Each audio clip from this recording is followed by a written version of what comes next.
but we're just going to start with some brief introductions. So hello everyone, bonjour à tous. My name is Wasiimah Joomun. My pronouns are she, her, and elle, and I'm the Executive Director of the New Brunswick Student Alliance.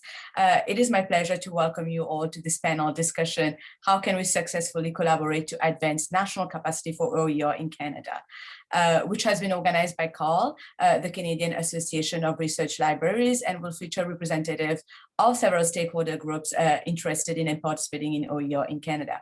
I also wanted to thank Liz Brain, who is from CAL, who put all of this together and who had us join this panel today. Please note that this session has simultaneous interpretation available. To hear the presentation in the language of the speaker, you don't need to do anything. To access the interpretation, please go to the interpretation box in your toolbar and select French or English.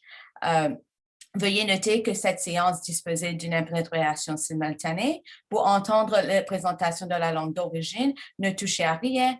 Pour accéder à l'interprétation, veuillez vous rendre dans la case interprétation de votre boîte d'outils et sélectionner anglais ou français.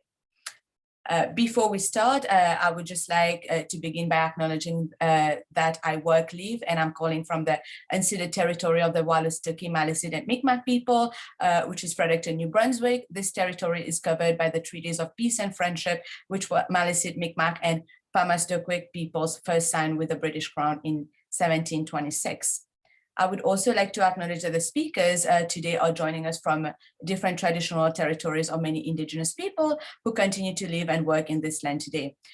So I invite you to add your own land acknowledgements into this chat because it is very important to acknowledge and recognize which land we are calling from, especially when we are talking about improving any part of the sector of the society. So I very much invite you to do so in the chat. I will be your moderator for this session, if you couldn't tell already, and I will begin with a few housekeeping notes before introducing today's topics and our speaker for this evening. First, I would like to alert you to CAL's Code of Conduct. It is available in both English and French online, and we'll provide you with the links to this in the chat. The organizers of the webinars are committed to providing a welcoming, professionally engaging, and safe experience. If you have any questions or concerns, please contact Susan Hai, CAL's Executive Director, whose email will also be shared via the chat. I would also like to remind you that this webinar is being recorded and the recording will be posted to the CAL YouTube account in a few days. You are invited to provide useful links or information via the chat or to enter your questions via the Q&A functionality. We are hoping to have about 15 minutes for questions and to hear your thoughts and reaction at the end of the session. So yeah, again, thank you so much all for coming. This is just mostly about the housekeeping stuff, but now we're going to dive into some introduction about OER and why we are here and just go over the panelists, and then I will hand it over to our panelists to take on the discussion. So I guess they're coming from why am I moderating this? Why am I involved in OER? I guess as a recent graduate of 2020, so very fresh out of university, and now the current executive director for the New Brunswick Student Alliance, I have been kind of involved with OER into the Atlantic region with CAL, and this is something that the organization has been advocating for a couple of years, and also something I have been passionate for quite a few years. As someone who's an international student who came to university to study, and the high cost of textbook has been something that has always been mind-blowing to me. So I've been really passionate about OER, and then now that I'm seeing all these initiatives and having so many stakeholders come around and discuss this, it is really amazing to see the momentum that OER has been getting recently with COVID, I would assume, but like this is not to say like this work has been on the go for quite a few years from many different organizations, but it is very nice that now we have, for instance, this webinar when we have all stakeholders across the country, many stakeholders across the country coming to talk about such an important issue. So yeah, I believe that with the pandemic, we have started rethinking about the accessibility of education because there was this assumption once school went online, it would be way more accessible for students, but we have found that that was not the case. Students were still struggling. So it really has got us thinking, especially as an organization who works with post-secondary or people who are just working with post-secondary education, we have really got to think like, have we really made a step ahead, or how do we redefine post-secondary education and make it more inclusive and accessible? So I think this is where I come from, and this is why I'm very passionate about OER, and I'm really looking forward to seeing what our panelists have to say and to learn from them as well. We won't get too much into like what OER is, just to give more time for our panelists to kind of speak, but we hope that throughout this discussion, you will grasp a more holistic approach and definition of what OER is. So I will let that to our panelists to kind of like go over it through our questions and not take as much time. But just like to get us started, for those who might not know, just like a brief definition of OER is free to use, openly licensed teaching and learning materials with increased flexibility, customization, and cost-saving potential for students and also for faculty members as well. So just wanted to give that brief definition to kind of set the tone for the session. But I guess like we can kind of talk about the benefits of OER a little bit. So as I said, from that definition, you can see how this is beneficial to students, also to faculty, and to any folks who are looking to push post-secondary education forward. Studies have showed that 70% of students delay purchase of textbook due to the high cost, and 20% skip or defer classes due to the price of required learning. And this does pose a barrier to students having an accessible and quality education in the country. Not having textbook for your course results in academic penalty. 54% of British Columbia students reported never buying their textbook due to cost, while 30% of them reported their grades suffered as a result. So again, we are really seeing how commercial textbooks have really been a hindrance for students for quite a few years now, which again, like bring us to talking about OER and its benefit. But yeah, OERs allow for flexible integration of new relevant content in course design and experiential learning opportunities. And also it is very environmental friendly.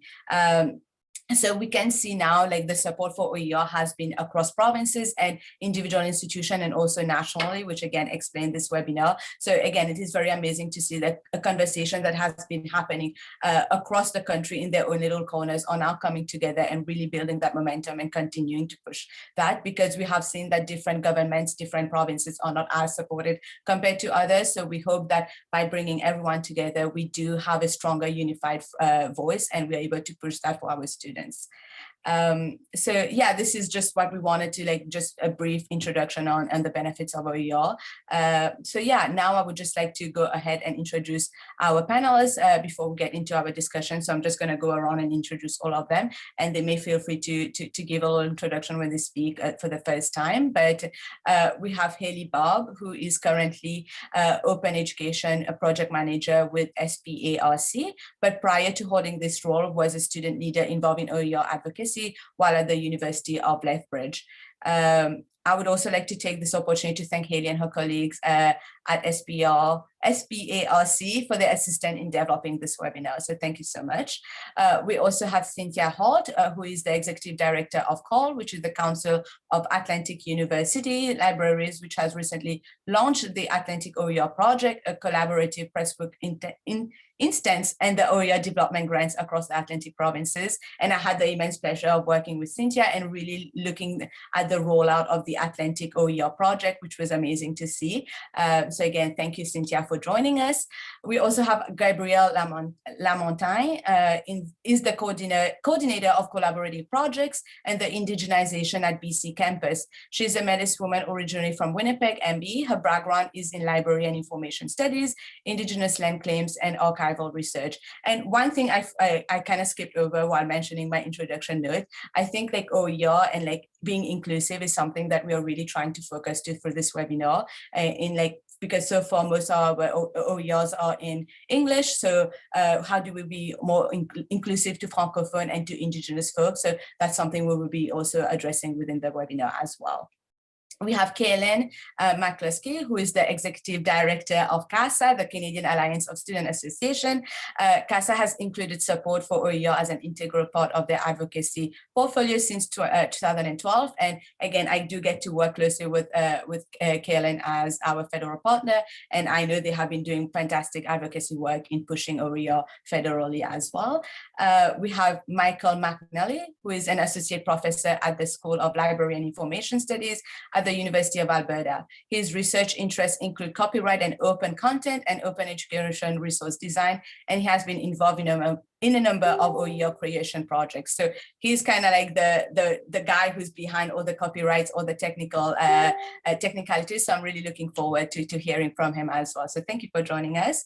And last but not least, we have Lucie Vincent Leblanc, who is the Executive Director of the Consortium National en Développement des Ressources Pédagogie en Français au Collégial, a national consortium of Francophone colleges that has been working on a joint shared digital library of French language OER, again, bringing that inclusive aspect to OER as well. So again, thank you all for joining us. And without further ado right now, because I'm pretty sure everyone just wants to hear from you folks, we'll get started with the first question. So the first question to the panelists is, do we have a national approach to OER in Canada? And what does this national approach mean to you? I will give you a 30 seconds heads up when you have 30 seconds left. But as student advocates have been very active in this area at the national scale, I would just like to ask Kalin to start it off for us. Yeah, thank you. And bonjour à toutes et tous. Happy to be here. At this point, I think we don't really have a fully national approach. We have a few provincial ones that are going along.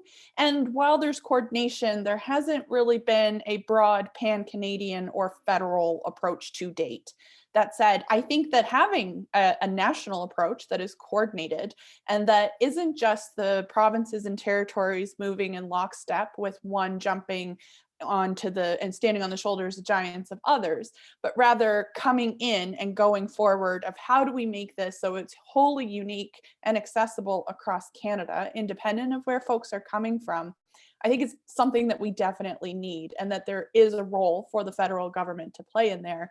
And so not just a pan-Canadian or national approach, but also a federal one. And what that approach means to me is that it would be coordinated. It would take the progress that has been made, particularly by our folks at BC campus and the open educational work that's been done in Ontario and is now really moving ahead in Atlantic Canada as well, just as of this summer.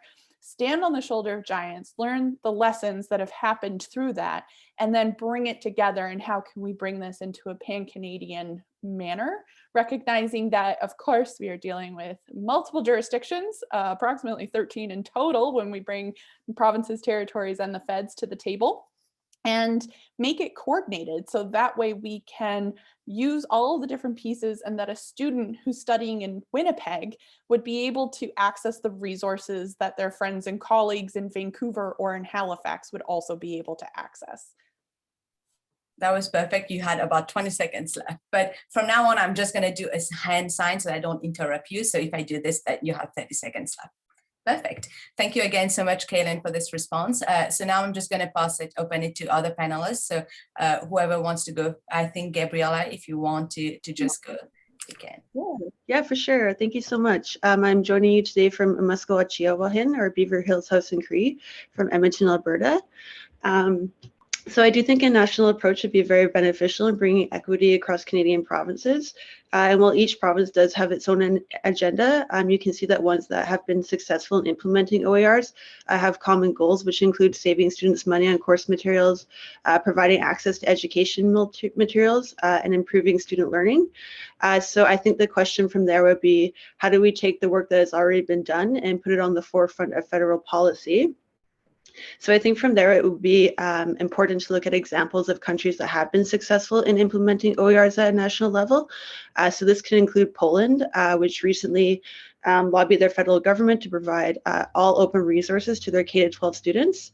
And the US has also had success in federal initiatives done through SPARC's lobbying efforts.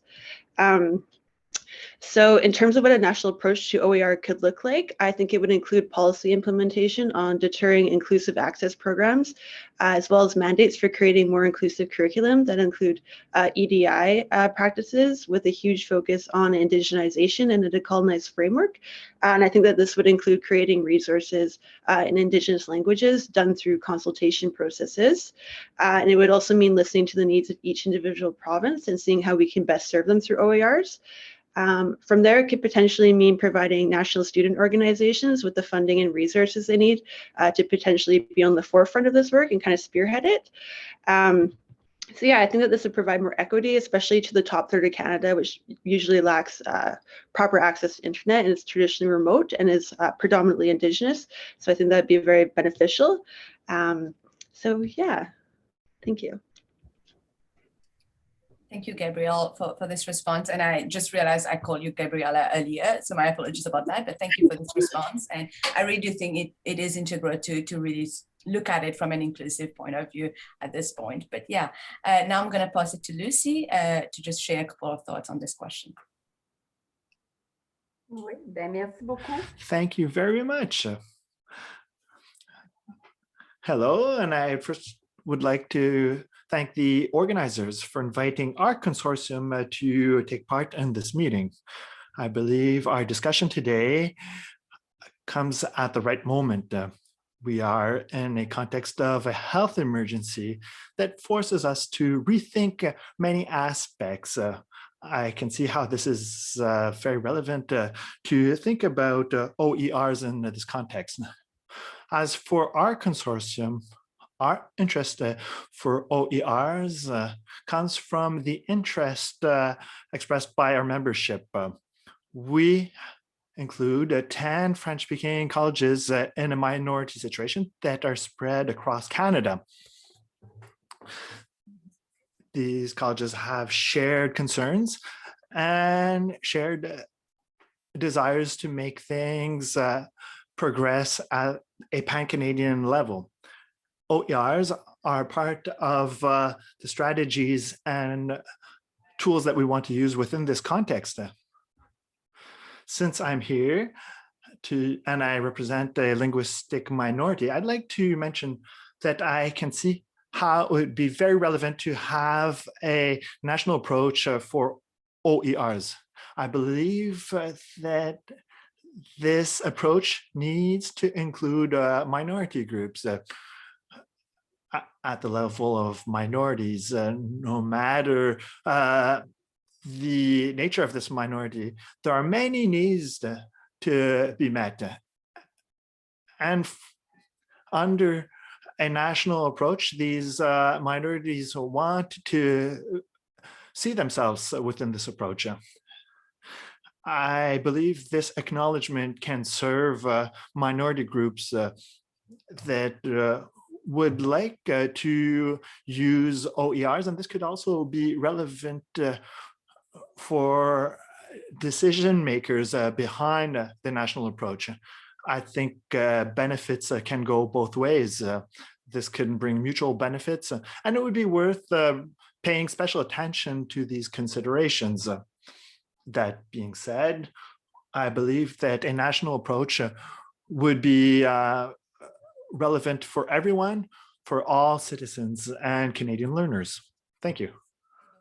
Lucy, pour votre réponse. Et maintenant, thank you very much for your response, Lucy. I will pass it along to Cynthia. Thank you, Wasiimah. My colleagues on the panel have made some really great points so far. So I'm just going to add a few of the thoughts that I've been mulling over. So the one thing about here in the Atlantic provinces, we've done it as a region as opposed to an individual province, which is a slightly different approach than some of the other models in Canada. So we've actually already seen some of the challenges that we are going to face in a national strategy on that four-province context of different financial situations, priorities, processes, policies, and infrastructures.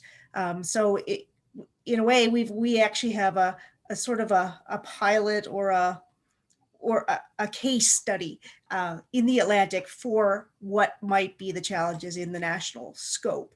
One of the things we need to emphasize is in any national approach that we have, we need to look at it holistically because it needs to encompass beyond just support for creation adaptation. You need to look at things like policies. Infrastructure is a big thing as well. We have some infrastructure in different places in the country, but not every place has an infrastructure. So there needs to be that idea of a focus on how, like we have 3 different infrastructures right now, or 4 actually, in the country. How will those all come together as one single approach? But then also there's education, awareness, all those different pieces that really need to be discussed within the context of the whole. The last thing I wanted to ask, or actually just throw out there in terms of the discussion, is going to be the scope of what we are talking about when we say national approach. Right now we are focused on OER, but there's also the idea of open pedagogy or open education. How are we going to scope the conversation so that it's realistic and viable and feasible, but we'll also hook in the federal and those provincial contexts. So that's basically what I had to add to the conversation at this point, but I'm looking forward to listening to the rest of my colleagues on this.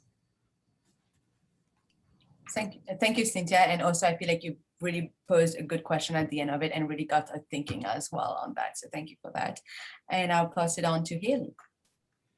All right, thank you so much. Hi, everyone. My name is Hailey Babb. I'm an open education project manager at SPARC, which is the Scholarly Publishing and Academic Resources Coalition. We are a coalition of academic research libraries across the US and Canada. So we operate primarily in the US, based in Washington, DC. But I myself am joining today from Edmonton, Alberta, where I live and work, which is traditional Treaty 6 territory here in Canada. So I'm very excited to chat a little bit today about this topic, as it's something that is very important to me as was mentioned, sort of a previous student leader and someone just who is excited to be in the space. So I think all of us, understand deeply as stakeholders here that students across the country have been facing the same affordability challenges for decades. This isn't a new problem. What's happened is that the pandemic has really laid bare these inefficiencies in how we're sharing and disseminating knowledge. So what I see this as is sort of a once in a generation opportunity where decision makers are really listening to us in ways that they haven't before. It's my personal philosophy, that Canada as a whole really benefits from an educated population, whether or not each person themselves is actually participating in higher education. And every single person in this country benefits when barriers to education are reduced. And that's exactly what OER does for us. So in my opinion, I think we need a national approach to OER for 2 reasons. One is to just lower that barrier to entry to higher education in the first place, but also to ensure that these materials are adapted to be Canadianized or created specifically with the needs of Canadian students in mind, and also our Canadian population, such as our Francophone and Indigenous populations that have been mentioned before. So unfortunately, at the national level, we have very little data to work with about this issue. And we're extrapolating much of this from some of the trends that we're seeing in the United States about textbook affordability. So to me, a nationalized approach means being very intentional in how we take stock of what the gaps are here in Canada, and advocated for a targeted national support or policy framework that seeks to fill them. I really feel that the longer that we wait post-pandemic, the deeper that we'll fall into our old habits of the way that we've always done things. Students need this change. Now's the time for us to do this work. And I think we have a really fantastic opportunity to build back the best possible system moving forward.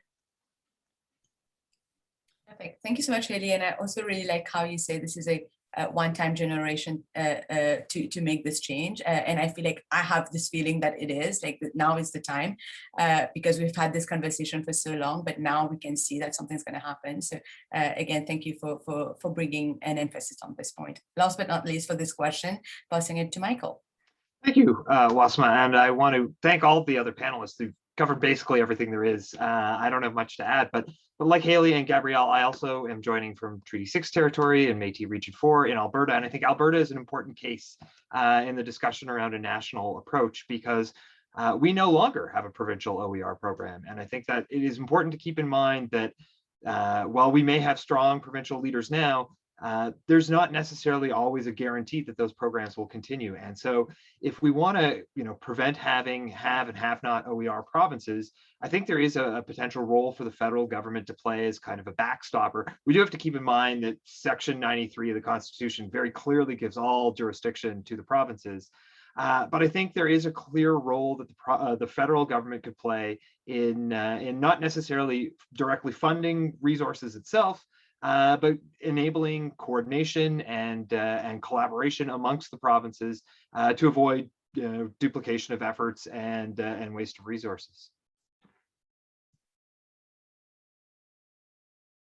Perfect. Thank you, Michael. Short and simple and sweet, and really just wrapped it up from what everyone has said. So that was a great ending to this first question. So next, we would like to blue sky this question of possible avenues for national strategies. So what are some proven models or new approaches that might build capacity for OER across Canada? So for this one, I would like to invite Hailey to speak to what has the possibilities in the US and how that might be able to translate to Canada. Absolutely. So we work on several sort of advocacy areas at SPARC, but I think one of the largest, most all-encompassing one is our open textbook pilot.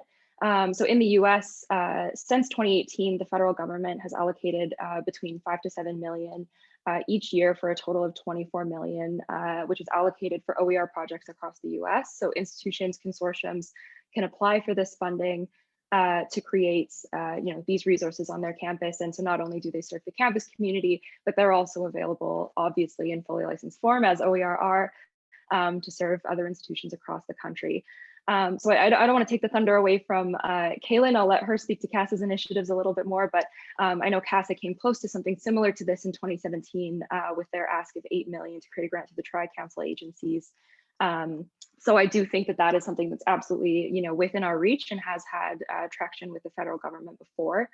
On a provincial level, some of the initiatives that we've seen, I guess what's equivalent in the US to the state level, are things like OER course marking. So designating, which courses utilize OER and having that be available for students to see when they're choosing their classes, as well as revised tenure and promotion policies, which obviously until now are treated more like an institutional policy.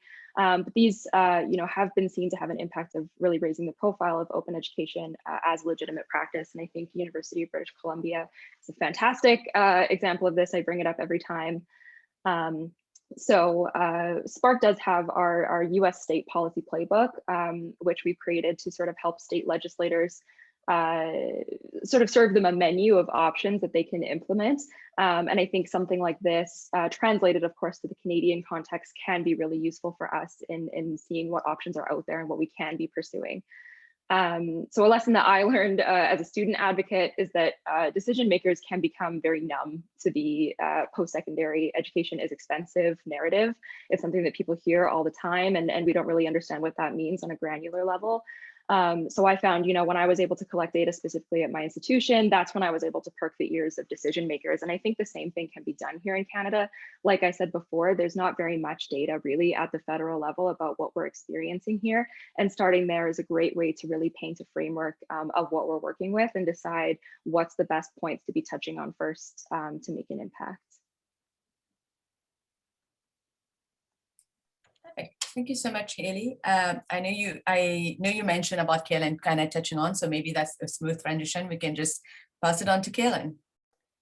Sure. Happy to build onto this. So just want to acknowledge as well that when we're talking about OERs, and I'm seeing it happen in the chat among our attendees and panelists, that there's so many different ways to approach OERs and to advocate for it.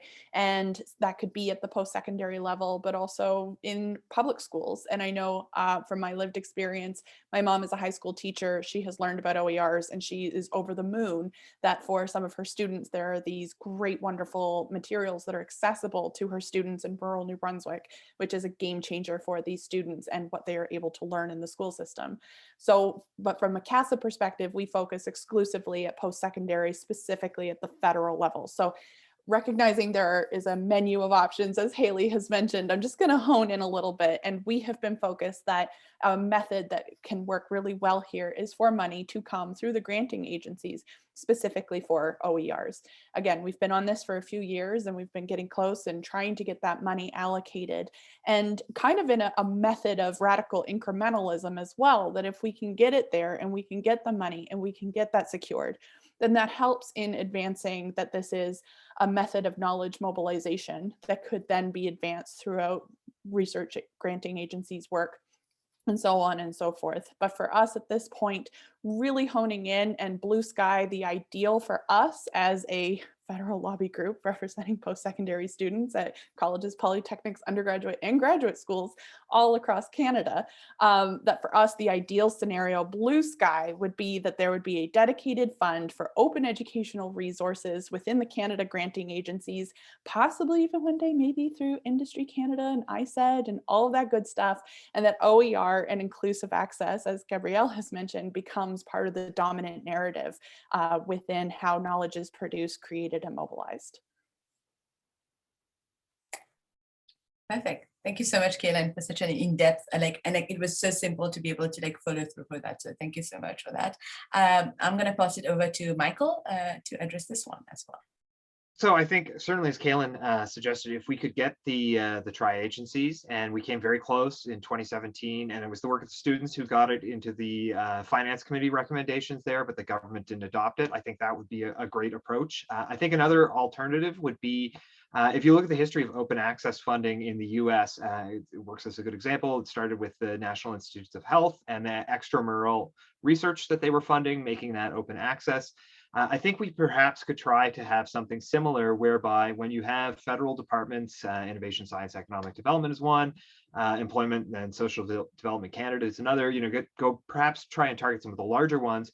Anytime they're funding projects, perhaps specifically that include academic partners, or perhaps just funding projects that are educational in nature and have community outreach, have the departments put as a condition of those grants that those projects would be have openly licensed resources. And so I'm involved currently in a project called Digital NWT. It's funded through the Digital Literacy Exchange Program to build digital literacy resources for the Northwest Territories. And as a condition of that grant, our outputs are going to be openly licensed. So there will be open educational resources that they could be adapted and maintained. And it really, kind of the argument from the project is, this is going to better allow communities to maintain these resources after the end of the project, and it would allow them to be adapted into to other jurisdictions besides the NWT as well. So I think maybe trying to figure out what might be some departments with funding envelopes that could be converted into having an OER component might be another way of advancing this at the federal level. Perfect. Thank you so much, Michael. And I'm going to throw it over to Cynthia to share a couple of thoughts as well. Thanks, Wasiimah. So my colleagues have all made some really great points. I don't have a lot more to say, but I do like to echo, and it's something that I've been thinking about a lot. Some of the comments in the chat is the idea that our OER national approach, these challenges that we're facing, have parallels in the research data management field in terms of what we've done to develop NDRIO and all these other research data management support mechanisms, because a lot of the same challenges exist in that same in the RDM world that are going to exist in us trying to develop a national approach. The big difference, of course, is that provincial mandate around education, and that will be a big challenge that we will have to work through.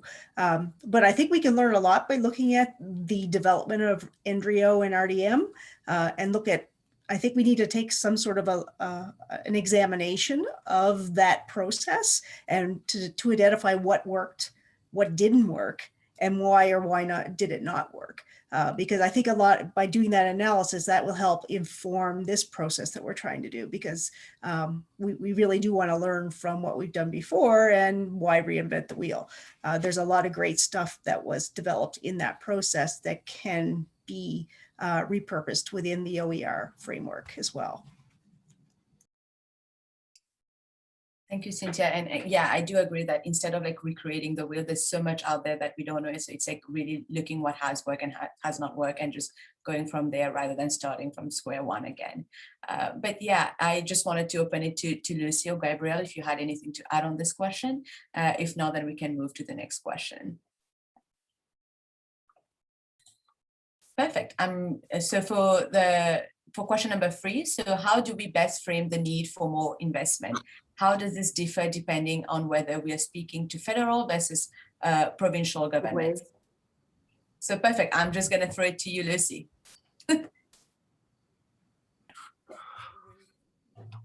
Yes. I don't have that much to add. I think Cynthia has already said a lot about this. But there's one thing that came to my mind when thinking about this question. When we think in terms of a pan-Canadian or national approach, we often think about the large federal funders.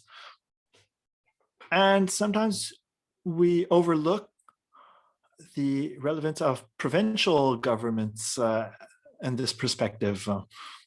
There are some reasons to consider these partners, these financial partners.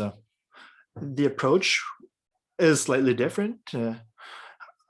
Our provincial governments often focus on their own priorities, which is natural and justified.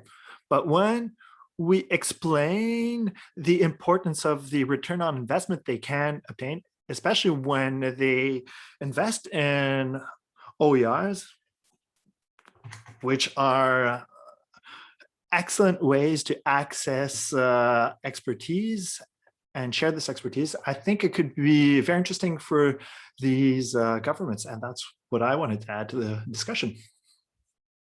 Thank you very much, Lucy. To Cynthia, because you kind of touch upon the provincial aspect of post-secondary education. So I feel like you want to train our thoughts, so maybe you could take on this question as well.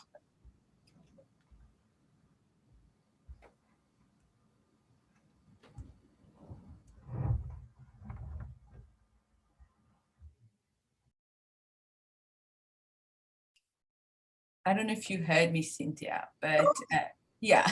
Apologies, I thought you said Lucy because she had just spoken about the provincial context.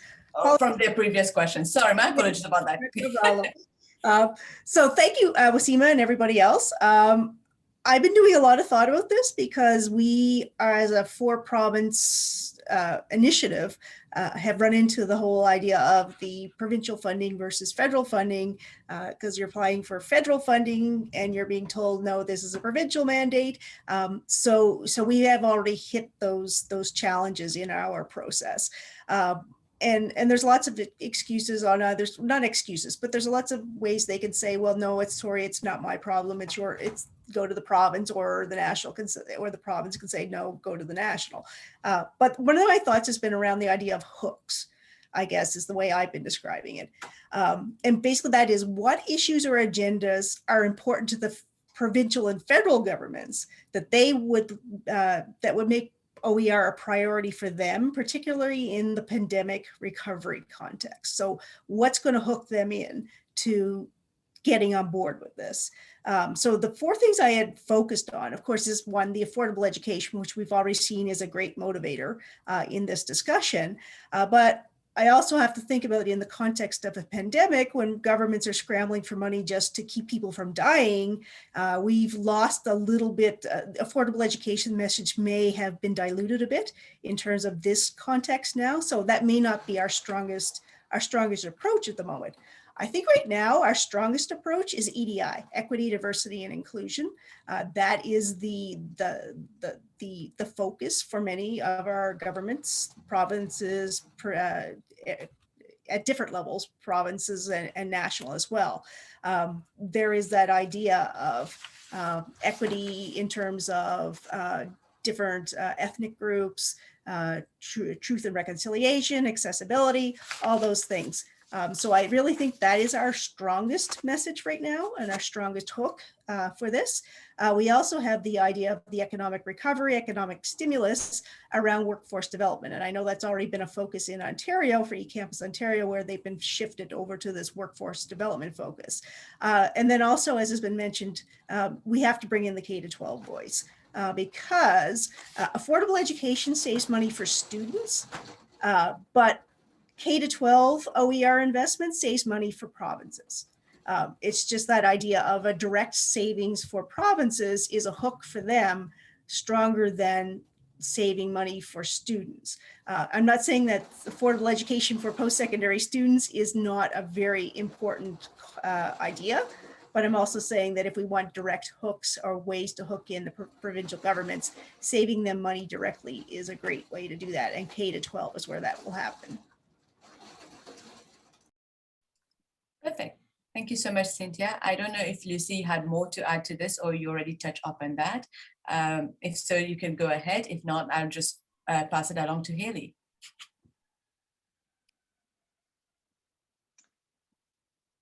Right. Great. Okay. So I think there's a couple of parts to this. And perfect. Thank you. I think there's a couple of parts to this. And I think Cynthia, you're right on track with sort of looking at what are the hooks. What I wrote down was sort of two pieces that I see happening. And I think first, what we need to do is sort of answer the million-dollar question that all of us practice in our work every day, which is like, how do we establish a known sense of legitimacy in this practice? This is what we're always trying to do, is help people understand that this is legitimate and this work is impactful. Open textbooks are high quality and that they are important to the educational landscape. And then I think, Cynthia, with your closing statement, you touched directly on what I think is the second piece of this, which is how do we present OER as a solution to the problem that the government of the day is facing. So I think it was Jenny Heyman in the chat brought up already the UNESCO recommendation on OER from 2019. So I think that's an incredibly strong starting place for us to really begin articulating the validity and importance of these OE programs to governments, as well as their role in achieving the United Nations Sustainable Development Goals, many of which have been set back by the pandemic itself. And second, I think emphasizing the return on investment. We've seen with the federal budget that's come out this week, unprecedented levels of spending in order to, as Cynthia mentioned, sort of bring back this economic recovery. So when we speak about the return on investment, what I mean is that, for every dollar spent on developing an open educational resource, the return in student savings is immense. So for example, an example I like to use is the organization OpenStax based out of Texas. They are an organization that creates open educational resources. They have 42 titles in their library and they've been operating for just under a decade, and they've already reported over $1 billion American in student savings across the board, which is incredible. And I wanted to mention too, eCampus Ontario has a fantastic resource called their Savings Calculator, where faculty can go on and see, this is exactly if I'm replacing a $40 textbook in my, or I don't know, a $300 textbook in my intro physics class for 1,000 students every semester, this is how much money that's going to save. So really presenting this as a smaller upfront investment for a massive savings is something that I think is going to be really appealing to governments right now, who are already doing unprecedented levels of spending and looking for ways to have an impact that's visible politically, in order for them to sort of gain traction and say that, we really did this and made an impact in the lives of students. Giving the governments of the day an opportunity to say, we save students this much money for a nominal related cost, I think is massive. I'll try to just go through my last points really quick. I think when we're dealing with a provincial government, this depends on the context of the government of the day. But I just wanted to note too that it's not unprecedented that these conversations have been happening we know for sure every province and territory, because in 2012, the Council of Ministers of Education of Canada, which is the obviously the Minister of Education for every province and territory in Canada. We're holding discussions about the 2012 Paris Declaration on OER, which was then unanimously endorsed by that organization. Unfortunately, we never really saw anything come of it or follow through. And if there was, I don't know about it. So I'd be happy to be educated there. But we know that this is happening, and we know that the precedent is there, and we know that people are interested in this issue. Federally, it also really seems like this government does have a huge appetite for open, in my opinion, at least. Because of the unprecedented changes and investments that we've seen to post-secondary in the federal budget this time around, but also this government introduced Canada's Roadmap for Open Science, which is sort of the first real document really pushing open in the science side of things here in Canada and in the research side. So I think our role here is helping the government connect the dots to the open education side and saying that this can have an impact on both sides of the coin. So it's probably a little bit over, but that's where I'm at. That's okay. Thank you so much for such an in-depth answer. And I feel like we all were able to open our eyes to different approaches to it as well. So thank you so much.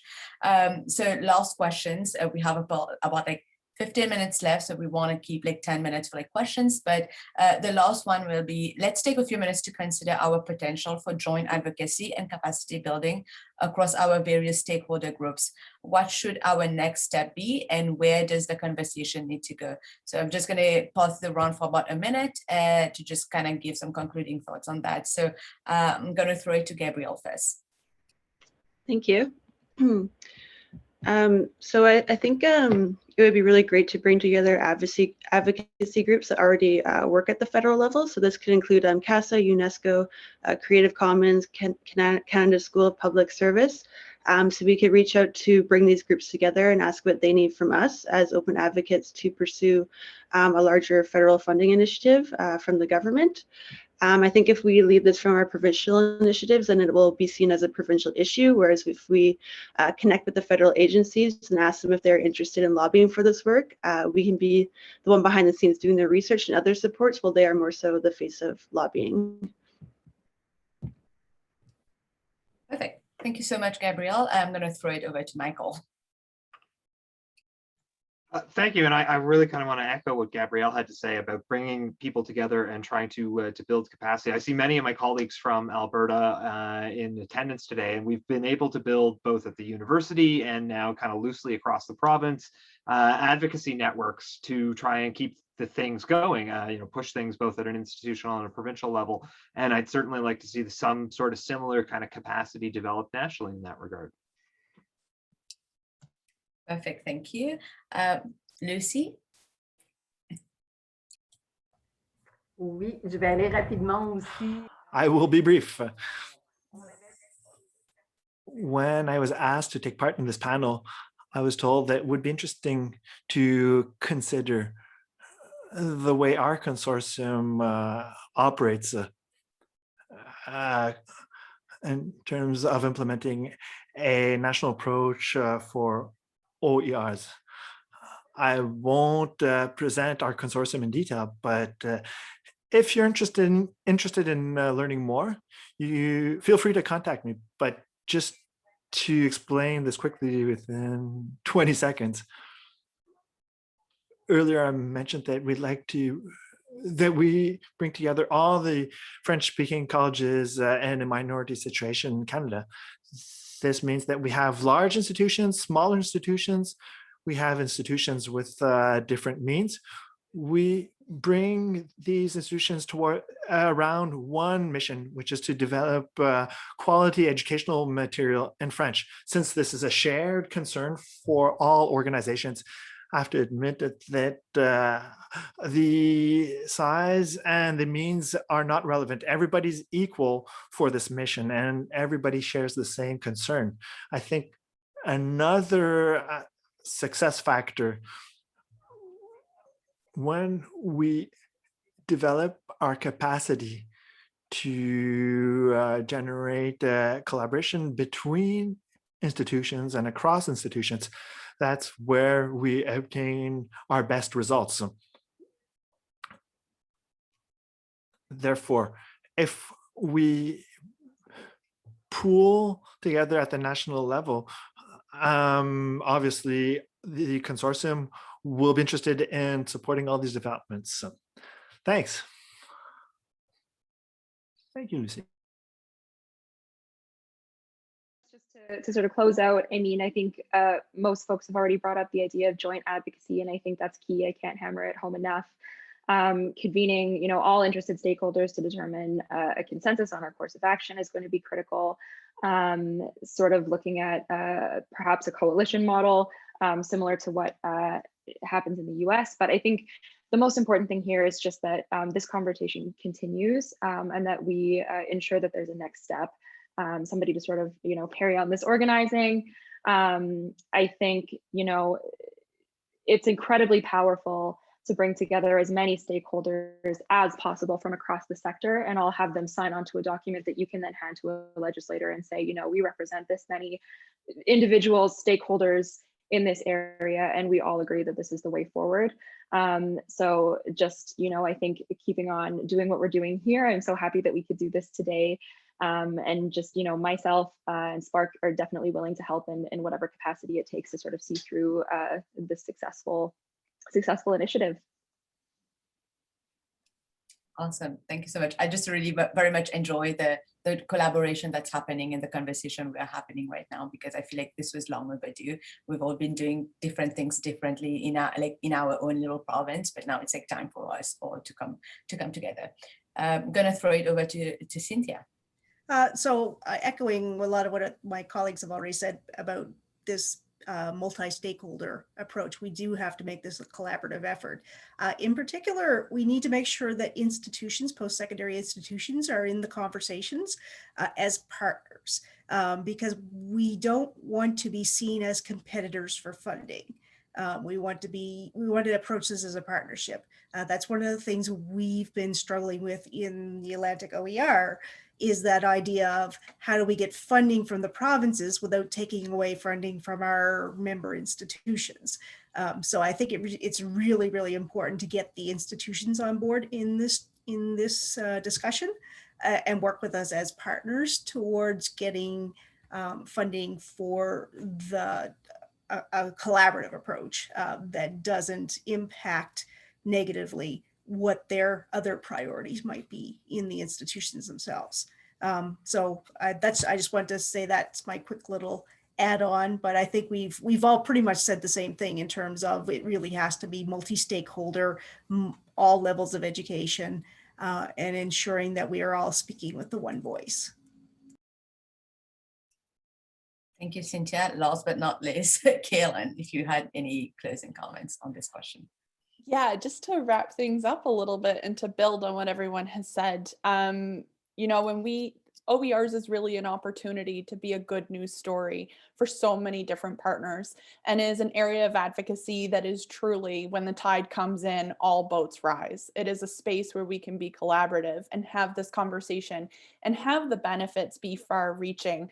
In a lot of work, we talk about ripple effects, and OERs is one that has a really substantive one. From my lens with students, it's not just about students, it's also great for faculty members. As myself, an early career researcher, it makes things more accessible. And when we make education more accessible, we make everything better. And so taking those opportunities to come together, find those areas of joint advocacy, and recognizing also where our limitations are, but how we can move forward with our own expertise and with our own strengths and challenges. So for instance, at CASA, we operate exclusively federally, but we have a staff of bright young people who know how to lobby, know how to make voices heard, and know how to make connections with federal parliamentarians. So that's what we bring to the table. So this is really an opportunity to have a bit of a stone soup moment where everybody comes with their own vegetable to bring it together to make a beautiful soup that is a community approach. It's really an opportunity. As Hailey has mentioned, this is a once in a generation opportunity. Yes, there are challenges, but if we can keep this conversation going, come to the table with what we can and cannot do and move this a bit forward, we're going to have a whole lot of people benefiting. And it's the 100+ of us on this call here today, plus all of the constituencies that we represent, not just now, but ongoing as well. So really looking forward, happy to have been here, and looking forward to the joint advocacy that we can hopefully be doing together in the near future. Thank you so much, Kalin. We have about 6 minutes left. There's a lot of questions in the Q&A, which is really amazing, but unfortunately we won't be able to go through all of it. So I'm just going to go over the first one, the top one. But we're hoping that maybe if people like this, maybe we'll have another one. I don't know. I just don't want to put this on call, but I think like people are really interested into that and to learn more about this. So definitely something to look into. But the question we have here is, does OER need clearer endorsement and ownership from the leadership of our institution in order to advocate effectively with government? So I'm just going to open it to the panel, and whoever wants to take that question can. I'm just going to copy paste it in the chat as well, so that you folks know, if in case you're not seeing it.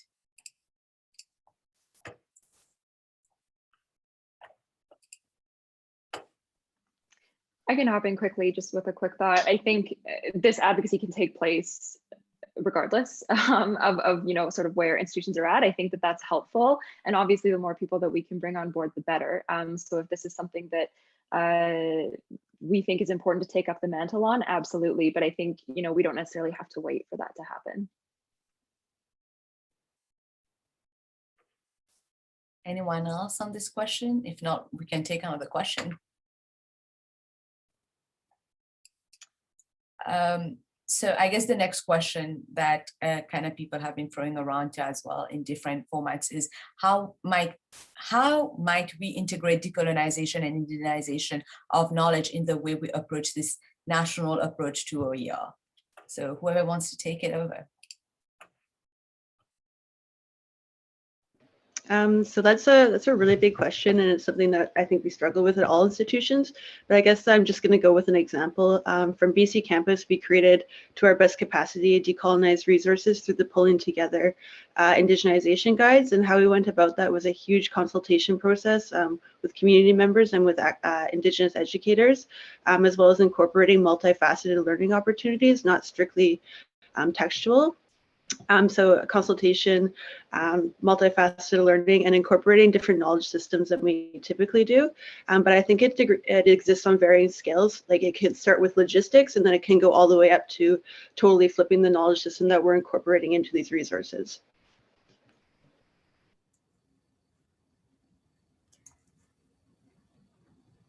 Oh, I was muted. Anyone else?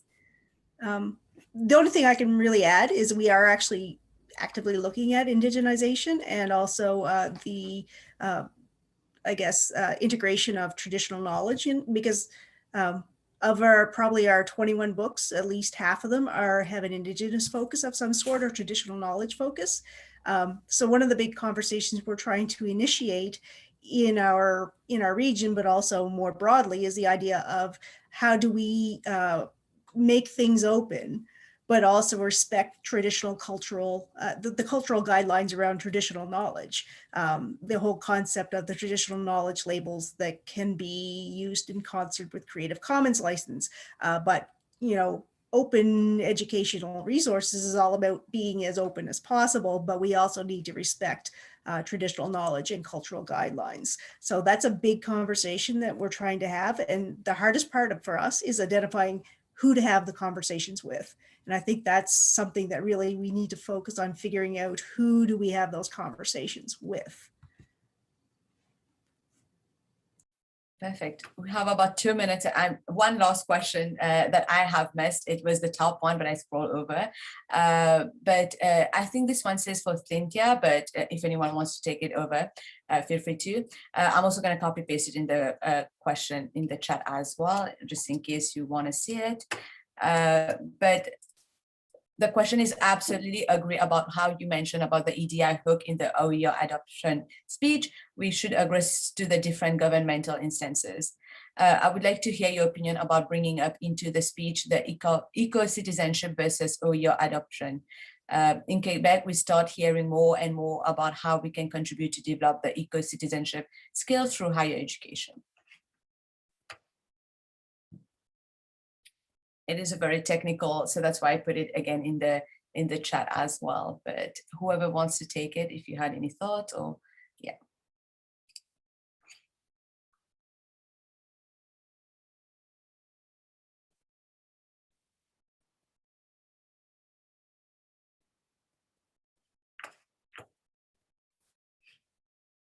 I guess this was just a more technical question. But yeah, if I guess I'm just putting Cynthia on the spot, if in case you want to reach out to Cynthia after the fact and chat more about this, I'm pretty sure she would be happy to.